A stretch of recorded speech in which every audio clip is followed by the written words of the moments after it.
Da ni'n edrych ymlaen i groesawu dysgwyr blwyddyn 11 yn ôl i'r ysgol ar y 4 o Fedi.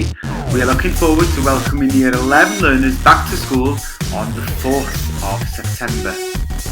Pan yn cyrraedd yr ysgol, boed hynny mewn car, yn cerdded neu ar bws, byddwch yn dod ar hyd y llwybr, fyny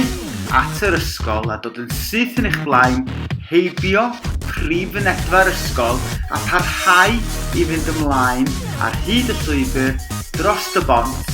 i gefn yr ysgol tuag at y bloc mathemateg. When you arrive in school, that's being by walking, in car or by school transport, you will come up the path towards the school and you will carry on straight ahead past the main reception door, carry on along the path, over the bridge, to the back of the school and into the maths block.